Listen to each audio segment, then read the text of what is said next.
Hello friends, engineering के अंदर career opportunities क्या हैं उनको जानने से पहले हम ये जानेंगे कि जो इंजीनियरिंग की ब्रांचेज हैं वो इवॉल्व कैसे हुई, वो एग्जिस्टेंस में कैसे आई।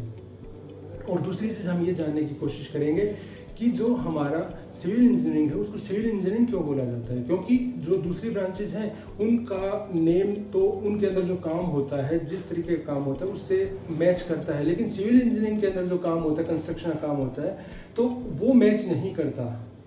तो ये चीज़ें परेशान करती हैं स्टूडेंट्स को, सोचते हैं जनरल स्टूडेंट्स। तो हम इन्हीं चीज़ों के क्वेश्चंस का रिप्लाई इस वीडियो के अंदर जानने की कोशिश करेंगे।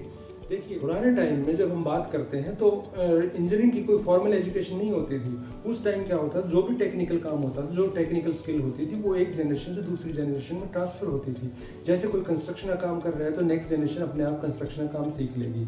उसके बाद कोई कारपेंट्री का काम कर रहा है तो नेक्स्ट जनरेशन अपने आप सीख लेगी। और उसके बाद कोई लोहे का काम कर रहा है तो नेक्स्ट जनरेशन तक वो अपने आप पहुंच जाएगा। एक जनरेशन से दूसरी जनरेशन तक स्किल ट्रांसफ़र हो जाएगी।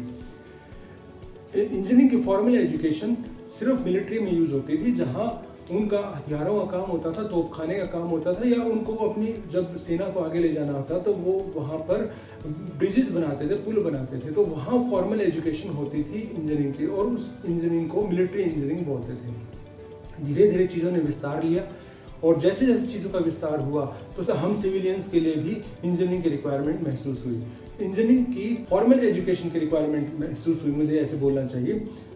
तब वहाँ पर एक नई ब्रांच निकल के आई, सिविल इंजीनियरिंग। उस सिविल इंजीनियरिंग के अंदर सिविलियंस के जो भी इंजीनियरिंग के वर्क होते थे वो सब उसमें क्लब्ड थे। उसके अंदर सब चीज़ों की स्टडी होती थी, सब चीज़ों की पढ़ाई होती थी। उसके अंदर कारपेंट्री का काम भी आता था, उसके अंदर आयरन का काम भी आता था, स्मिथी का भी काम आता था, फाउंड्री का काम भी आता था, उसके अंदर इवन कंस्ट्रक्शन वगैरह सब चीज़ें उसके अंदर इंक्लूड होती थी। तो फिर क्या हुआ कि वो सिविल इंजीनियरिंग के नाम से चलती रही। धीरे धीरे चीज़ें मशीन्स आई, मशीनीकरण हुआ चीज़ों का। तो उसके बाद क्या हुआ, जब मशीन्स आ गई बहुत सारी, तो क्या हुआ कि एक मैकेनिकल इंजीनियरिंग के नाम से एक ब्रांच आई। उसके अंदर क्या है, जो मशीन्स वाला जो पार्ट है उसको अलग कर दिया, और जो कंस्ट्रक्शन वाला जो पार्ट है उसको सिविल इंजीनियरिंग के अंडर ही रहने दिया। तो दो ब्रांच हो गई, सिविल इंजीनियरिंग और मैकेनिकल इंजीनियरिंग। फिर उसके बाद क्या हुआ, धीरे धीरे क्या हुआ कि जब इलेक्ट्रिसिटी का इन्वेंशन हुआ, और इलेक्ट्रिसिटी के इन्वेंशन के बाद जब मोटर्स वगैरह आ गई और मोटर्स से काम होने लगा, तो वहाँ पर एक नई ब्रांच आई। तो उस ब्रांच का नाम था इलेक्ट्रिकल इंजीनियरिंग। इलेक्ट्रिकल इंजीनियरिंग आ गई, अब तीन ब्रांच हो गई, सिविल, मैकेनिकल और इलेक्ट्रिकल। अब इलेक्ट्रिकल इंजीनियरिंग आगे बढ़ती रही। उसके बाद क्या हुआ कि जब लो वोल्टेज डिवाइसेस इन्वेंट हुई 70s के अंदर, ट्रांजिस्टर्स वगैरह इन्वेंट हुए, सेमीकंडक्टर डिवाइसेस इन्वेंट हुई, तो उसके बाद एक नई ब्रांच निकल के आई, वो थी electronics engineering. Electronics engineering low voltage devices को हैंडल करती है। तो इलेक्ट्रॉनिक्स का इन्वेंशन हुआ, का स्टार्टिंग हुआ, आप कह सकते हो, नई ब्रांच शुरू हुई इलेक्ट्रॉनिक्स। फिर क्या हुआ, कम्युनिकेशन भी शुरू हुआ, इलेक्ट्रॉनिक कम्युनिकेशन शुरू हुआ, रेडियो शुरू हुआ, वायरलेस वगैरह ये सब चीज़ें शुरू हो चुकी थी। ये 1900 के अंदर शुरू हो चुकी थी। तो उसके साथ कम्युनिकेशन भी जोड़ दिया, तो इलेक्ट्रॉनिक्स एंड कम्युनिकेशन इंजीनियरिंग हमारी ब्रांच बनी।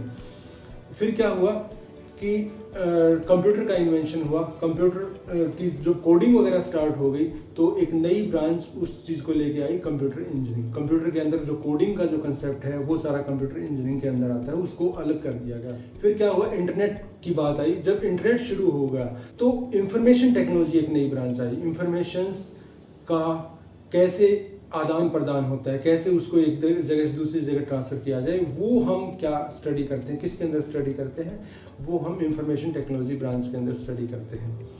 तो हमारी ये कुछ मेजर ब्रांचेस हैं। साथ में हम थोड़ा साइड में हट के देखें तो हमारी केमिकल्स से रिलेटेड जो ब्रांच आएंगी, जिसमें केमिस्ट्री का पार्ट यूज होगा, केमिकल्स का पार्ट यूज होगा, तो केमिकल इंजीनियरिंग उसके अंदर एक पार्ट है, पेट्रोलियम इंजीनियरिंग उसमें एक पार्ट है, और उसके अंदर प्लास्टिक इंजीनियरिंग एक पार्ट है। ये सब जो चीज़ें हैं वो केमिकल से रिलेटेड हैं, जहाँ केमिकल्स का इन्वॉल्वमेंट ज़्यादा है। जब हम फूड की बात करते हैं तो पहले मोस्टली घरों में खाना बनता था, उसको व्यावसायिक रूप से उसका व्यावसायीकरण नहीं था।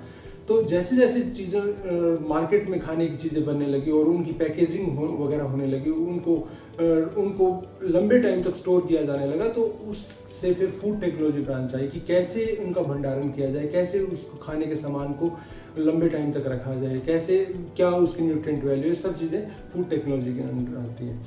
और फिर हम बात करें थोड़ा और साइड में हटके, तो प्रिंटिंग टेक्नोलॉजी भी आती है। प्रिंटिंग जहाँ हमारे न्यूज़पेपर वगैरह जहाँ छपते थे वो पहले जनरली मैकेनिकल इंजीनियरिंग के अंदर ही आते थे, लेकिन with the advancement of the technology उस ब्रांच को भी अलग कर दिया गया, उसको प्रिंटिंग टेक्नोलॉजी का नाम दिया गया।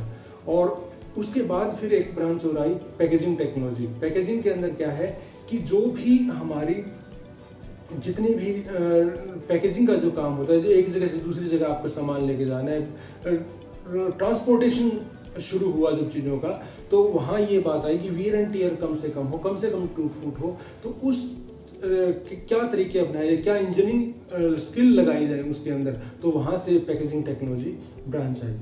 और बायोमेडिकल इंजीनियरिंग एक ब्रांच है। बायोमेडिकल इंजीनियरिंग क्या है कि जो भी डिवाइसेस मेडिकल लाइन में यूज़ होते हैं, जैसे ईसीजी मशीन्स हो गई, ईजी मशीन्स हो गई, सीटी स्कैन हो गया, या एमआरआई मशीन्स हो गई, ये सब मशीन्स, या अल्ट्रासाउंड मशीन हो गई, ये सब मशीन्स जहाँ पे जिस ब्रांच में डील करते, जो ब्रांच डील करते हैं उसको, तो वो क्या हुआ, वो एक नई ब्रांच निकल के सामने आई और उसका नाम बायोमेडिकल इंजीनियरिंग था। और बेसिकली ये कहाँ से निकली है? इलेक्ट्रॉनिक्स इंजीनियरिंग से निकली। इलेक्ट्रॉनिक्स के जो कंपोनेंट, जो पार्ट्स हमने स्पेसिफिकली कंज्यूमर आइटम जो बनाए, जो मेडिकल लाइन में यूज़ होते हैं, तो उनको डील करने के लिए, उनको हैंडल करने के लिए बायोमेडिकल इंजीनियरिंग बनाई गई। तो ये मैंने आपको कुछ सवालों के जवाब देने की कोशिश की है। हम अगली वीडियो के अंदर मेन जो ब्रांच हैं, जो सभी ब्रांचेस अवेलेबल हैं, उस किस ब्रांच में क्या काम किया जाता है, क्या उनकी अपॉर्चुनिटीज है आगे, उनके बारे में कलेक्टिवली बात करेंगे। और हमारे इस चैनल के साथ बने रहिए। हमारी प्लेलिस्ट जरूर देखिए। प्लेलिस्ट के अंदर आपको डिफरेंट टाइप की वीडियोस पर्टिकुलर प्लेलिस्ट में मिलेंगी। तो हमारे साथ बने रहिए, हम आगे फिर नई वीडियो लेकर आएंगे। Thank you very much.